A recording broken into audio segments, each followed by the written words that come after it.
abo bantu. Perezida atwara Mali muri iki gihe Colonel Assimi Goïta yaciye ashinga iminsi 3 yo kugandara, kandi leta ikirungika abashikiranganji 4 ahabereye ubwo bwicanyi.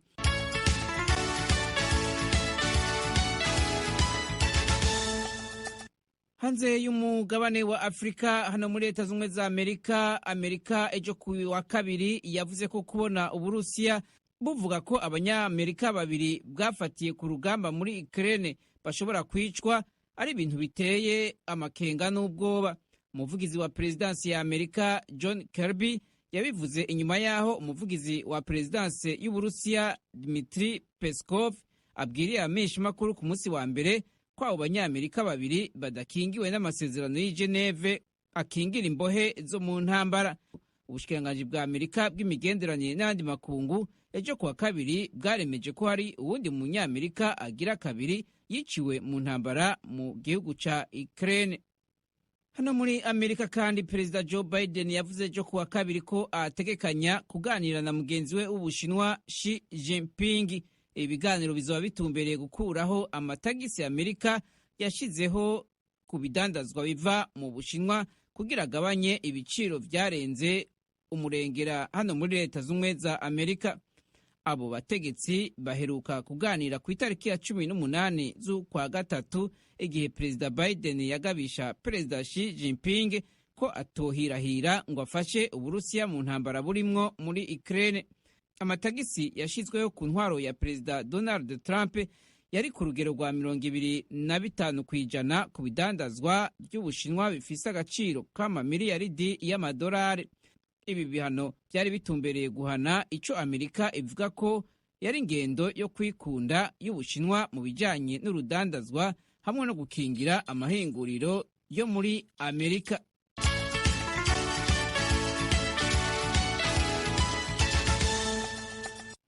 Mu karere ko mu buseruko bwo hagati, raporo y'umunyamabanga mukuru wa ONU Antonio Guterres yemeza ko Irani yagandaguye abantu barenga 100 mu mezi 3 ya mbere y'uyu mwaka wa 2022. Mu ijambo yashikirije imbere y'akanama ka ONU kajejwe kubahiriza agateka ka muntu i Geneve mu Busuwise, icegera c'umukuru w'ako kanama Nada al-Nashif yavuze ko ibitigiri by'abantu bicwa na leta ya Irani birushiriza kwiyongera. Mu mwaka wa 2020 leta ya Irani yishe abantu 260, mu gihe muri 2021 bashitse ku 310. Muri abo harimwo abakenyezi 14. Nashif avuga ko igihano cyo kwica kibandanya gutangwa muri Irani ndetse no ku vyaha bidakomeye cyane kandi atanimanza zibereye ziciwe. Mehdi al-Abadi, icegera c'intumwa y'amaho ya Irani muri ako kanama i Geneve, yariyamye iyo raporo. Yavuze ko ishingiye ku binyoma bikwirakwizwa n'ibihugu byo mu burengero bw'isi bitumbereye gucafuza Irani.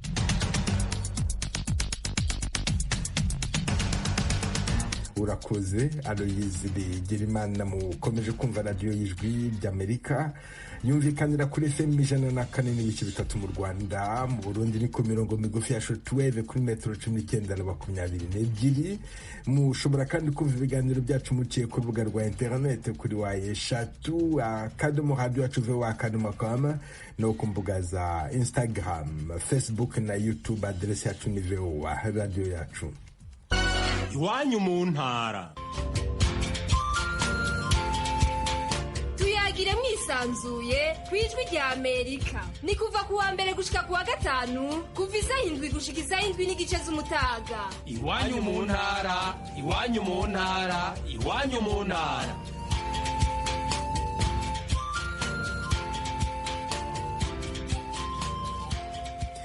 Abanyekongo n'Abanyarwanda baturiye imijyi ya Goma na Gisenyi bakomeje guhahirana no gukorana ubucuruzi uko byari bisanzwe. Muri Repubulika ya Demokarasi ya Kongo hamaze iminsi havugwa imvugo yuzuye urwango ihamagarira abaturage kwica Abanyekongo bavuga Ikinyarwanda bitiranwa n'Abanyarwanda. Umunyamakuru w'Ijwi ry'Amerika Eric Bagirubusa ari ku mupaka uzwi nka Petite Barriere. Eric Bagirubusa, wiriweho? Wiriho neza neza nawe Venutse Nshimimana. Uraho ngaho ku mupaka hagati y'imijyi ya Goma na Gisenyi, urabona iki? Abanyarwanda barinjira kuri Goma umudendezo, abakongomani nabo barinjira mu Rwanda umudendezo, byifashe bite? Nibyo Venutse Nshimimana, nkuko umaze kwibwira abakurikira radio y'Ijwi ry'Amerika hano kuri Petite Barriere. Ndabona wagira ngo ntari cyabaye urujya n'uruza rusanzwe, abanyarwanda barinjira Igoma. Ndabona ibintu by'ibigare bindi, hari ibigare bagenda bajyanaho imizigo bayijyana i Kongo, kandi ari nako iza mu Rwanda. Ni ukuvuga ngo rero uretse wenda abantu bumvise mu minsi yashize, uyu ni umupaka Petite Barriere, imibare igaragaza ko hatambuka byibura 55,000 hagati y'abagiye Kongo n'abandi baturage. Naho kuvuga ngo rero wapfa kuvuga umenye ko hari kigeze kiba ubaye bitarabyumvise. None se abo ngabo binjira n'abasohoka, hari abo washoboye kuganira nabo? Hari nk'umunyarwanda wagiye muri Kongo washoboye kubonana nawe ngo wumve uko umwuka umeze avuyeyo? Yego, nibyo Venutse. Nkigera hano ku mupaka wa Petite ruhuza ibihugu byombi, nahise nkubita Rwanda bari kwinjira bava muri Kongo. Abo twaganiriye uko bavuga ku migenderanire hagati y'Abanyekongo n'Abanyarwanda. Uvuye i Kongo? Mvuye muri Kongo. Hameze hate? Ntibisanzwe, geze ko Abanyarwanda nyine bamwe na bamwe barimo bagenda bikandagiraho n'iki, ariko ntibisanzwe. Warujyanye iki? Warugiye guhaha? Warugiye gucuruza? Byari bimeze bite? Ngenda umukarani. Ntawakuriye urwara? Ntawagututse? Nawe, ariko nyine bamwe na bamwe nibyo navuze ko ari nkubwira, bari kujya bikandagira. Nanjye ntabwo nageze kure, aho nagarukiye ni amahoro, nta kibazo. Igoma wagezeyo? Nagezeyo, niyo mvuye aka kanya tuvugana. Ushobora kuvuga uti nubwo wenda harimo kwikandagira ariko abantu baratekanye? Nta kibazo kabisa. Ku byo mbonye n'amasanya nta kibazo gihari hagati y'Abanyarwanda n'Abakongomani. Uvuye muri Kongo? Mvuye muri Kongo. Aho wageze ni hehe? Nageze hariya ku mosque ku madepo. Ku musigiti ku madepo? Ku musigiti ku madepo. Warujyanye iki? Narenjyanye ibijumba. Wagiye urabicuruza, uraza amahoro, nta kibazo?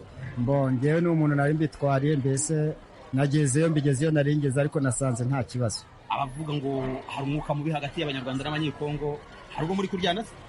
Buno ngewe iki gitondo aho nagereyo nabonye nta kibazo nahuye nacyo. Wavuga ngo ubuhahirane burakomeje yababeshye? Ngewe bikomeje gutya, navuga ni ubuhahirane burakomeje, uretse ko umuntu yakwirinda kugera kure, ariko hano hafi ho nta kibazo. Wageze i Goma? Nahageze, ariko ubwo ni ukwirinda kugera kure, kubera ko hirya mbese umwuka mubi urahari tu, kubera ko kugera muri Kongo ukabona mbese ko bakurebaga ugasanga ntabwo ariko bisanzwe, ugasanga aho utambutse ukavuga umunyarwanda tu, ariko ibyo tukabirengaho tukigendera. Ayo magambo arahari? Ayo magambo yo garahari. Uwo ni umunyarwanda. Abanyekongo se bo babona gute iki kibazo cyo kutinyana biturutse ku mvugo zuzuye urwango zivugwa na bamwe zihamagarira bamwe kugira nabi abandi? Abanyekongo nabo abona bashije kuganira ngiye ko hagati yabo n'Abanyarwanda nta kibazo, imigenderanire igomba ku bwabo. Reka nkumvishe uyu mudamu ni umukarani yazanaga uruzwa by'Abanyarwanda bivanye i Kongo bakamwishyura.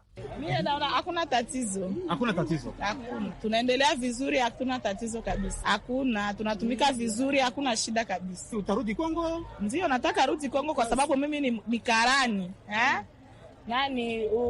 Njoo kusema ni Mnyarwanda. Ndio mukarani. Njoo ndo mukarani. Hakuna tatizo. Tunakuya tunabaa mizigo ya Banyarwanda na Bakongomani, hakuna shida kabisa. Umudamu twaganiriye w'Umunyekongo kazi aravuga ko nzo bakomeje kugenderanira n'Abanyarwanda, avuga ko yikora imizigo akayizana, ariko agasoza avuga ko hagati yabo nk'abaturage anzwe ntabwo ari abanyapolitiki ngo bamenye ikitera ibibazo by'urwangano, kuko bivuga bo n'abacuruzi bagomba gukomeza gucuruza. Eric bagira ubusa mbere yuko nkureka inkuru ivugwa cyane mu Rwanda ni y'inama y'umuryango wa Commonwealth ibera i Kigali kuva kuri uyu wa mbere ikazarangizwa n'inama y'abakuru b'ibihugu n'abaza guverinoma b'uwo muryango. Aho ngaho ku Gisenyi uhagaze, abaturage iyo nama barayizi, bazi ko ibera mu Rwanda? Abaturage urabona ko nabo kuri iyo nama barayizi, bazi ko iri kubera mu Rwanda.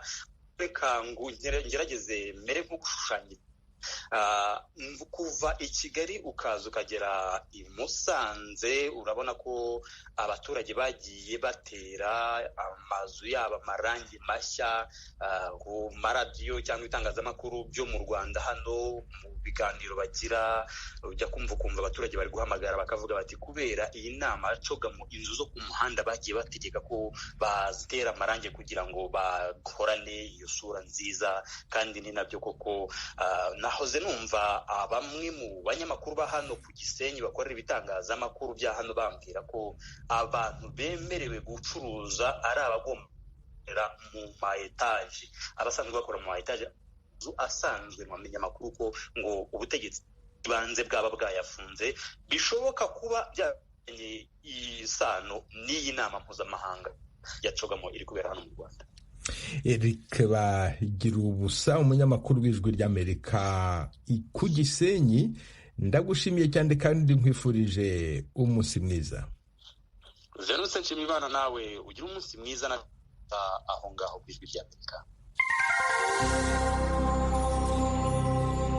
Washington, Ijwi ry'Amerika. Uhagarariye umwamikazi w'Ubwongereza mu nama y'umuryango wa Commonwealth ibera i Kigali, igikomangoma Karoli yageze mu murwa mukuru w'u Rwanda ku mugoroba w'uyu wa kabiri.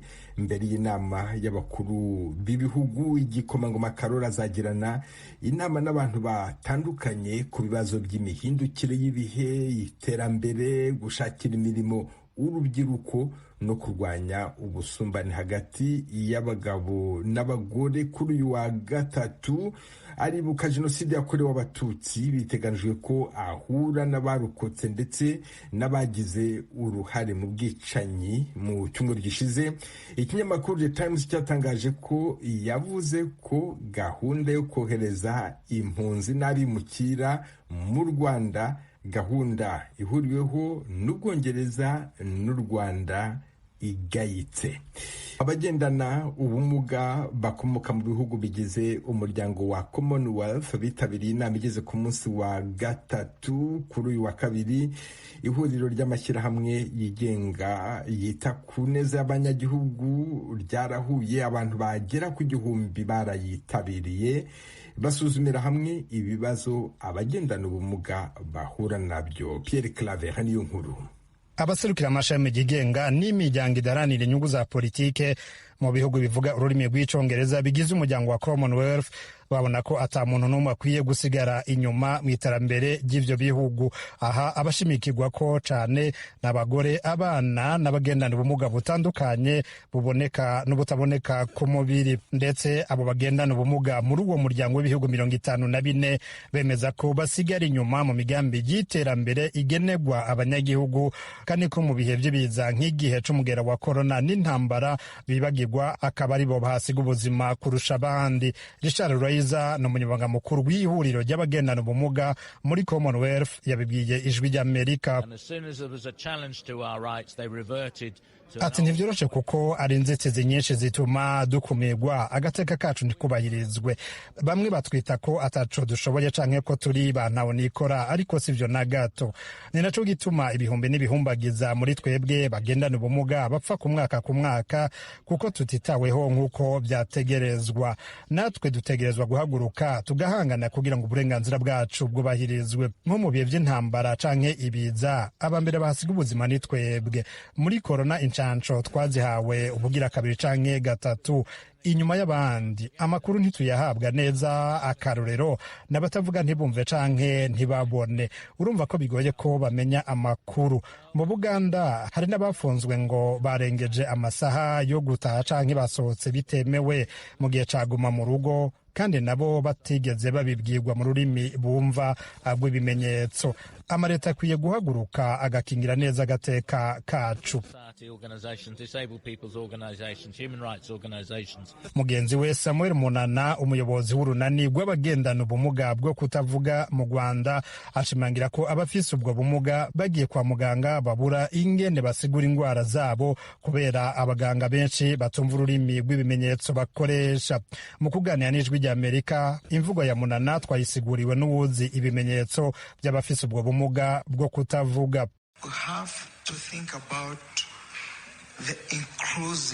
Ati dutegerezwa kwiyumvira tugashiraho ubuvuzi budakumira uyu canke uriya. Twebwe tutabona ntitwumve canke ntituvuge ni ikibazo gikomeye iyo dushitse kwa muganga, kuko n'abaganga bake bazi neza indimi zacu z'ibimenyetso. Iyumvire ko ibanga riri hagati ya muganga n'umugwayi rimenywa ubwa mbere, n'ubundi abwirizwa gusubiramwo ururimi rwacu. N'agateka kanje kaba gahungabanye aho n'igihe imiryango itaturekeye muhira ikatunyegeza tukagwayo canke ntitwige. Amareta ahindura ingendo yigisha n'abaganga indimi zacu.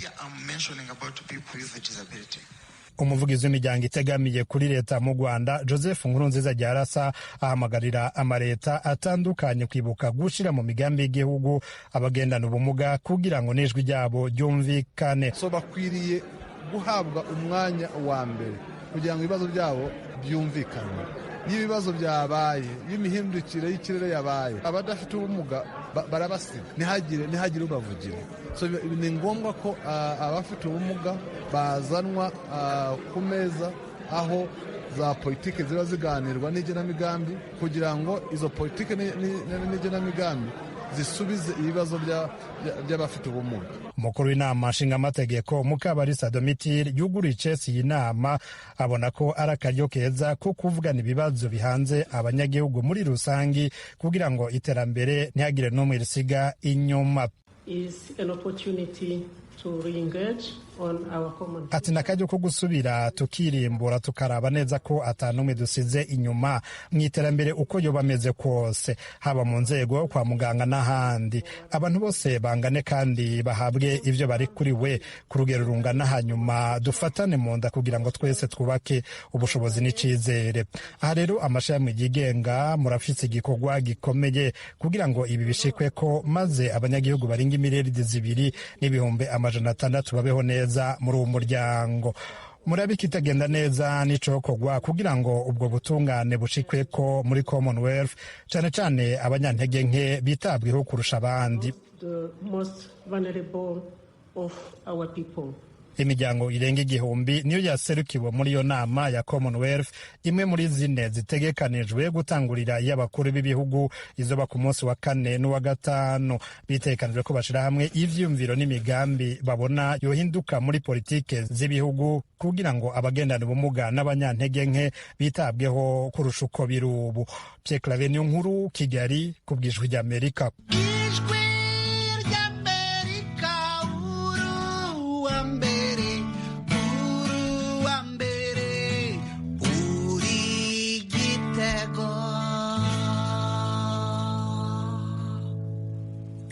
mukomeje kumva radiyo ijwi ry'Amerika ivugira Washington DC mu Kirundi n'Ikinyarwanda. Mu Burundi, umukuru w'inama nshingamateka Daniel Gelaze Ndabirabe yafashe icyemezo cyo gusesa itsinda ry'abadepite bakomoka mu ishyaka SNL ritavuga rumwe n'ubutegetsi.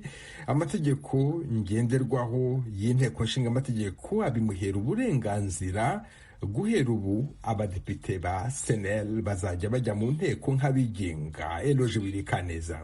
Mu kwerekana akababaro kabo, abashingamateka b'umugambwe SNL kuri uyu wa kabiri batonze ku ngoro y'amakoraniro isasamo abashingamateka mu buraruko bw'umugwa mukuru w'ubutunzi Bujumbura, ariko banka kwinjira gusasa. Bahavuye baca baja mu nama ku cicaro gikuru c'umugambwe wabo kiri mu gisagara c'ubutunzi Bujumbura nyene. Uko ari 31 basohoye urwandiko biyamiriza iyo ngingo y'umukuru w'inama nshingamateka yo gufuta n'ukwanka ishirwaho ry'umurwi w'abashingamateka ba SNL, ibituma baca bahinduka nk'abashingamateka bigenga umwe umwe ku giti ciwe. Agaton Rwasa, umukuru w'umugambwe senere waje mu kibanza ca kabiri mu nama nshingamateka mu matora y'umwaka w'2020 yabwiye abamenyeshamakuru mu kiganiro yatanze nyuma y'umubonano n'abaserukira abandi batowe mu mugambwe wiwe ko hahonyanzwe ingingo nkuru zibiri.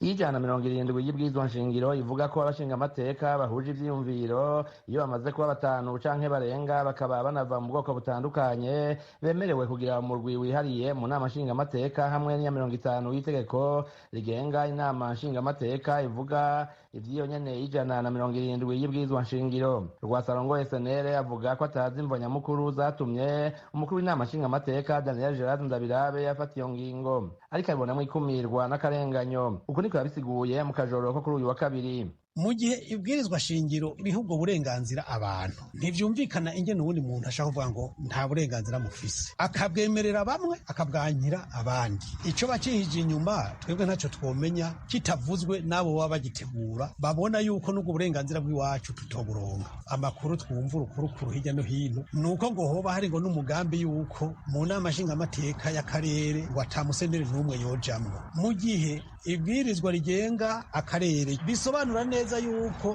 abaja muri iyo nama nshingamateka bakomoka mu migambwe igize amanama nshingamateka yo mu bihugu bitandukanye. Kuvuga yuko tutari umugwi uwo mugambwe nawe nyene boba bavuga bati ntawo tuzi, batwanyiye ubwo burenganzira bwa mbere na mbere bw'ibanze n'ibindi byose barashobora kubitwima. Umukuru w'umugambwe senere yagiriza umukuru w'inama nshingamateka y'u Burundi kwinyegeza inyuma y'ubwinshi bw'abashingamateka ba CNDD-FDD umugambwe uri ku butegetsi yaturukamwo kugira akandamize abatavuga rumwe na leta. Yaba bashira mu gaciro amabanga bahawe bakamenya ko ari amabanga bahawe n'igihugu, ko atari amabanga bahawe n'umugambwe, ko atari amabanga bahawe n'umugwi w'abantu, babwirizwa kutwumviriza bakaduha iteka dukwiriye nk'uko natwe turi baha.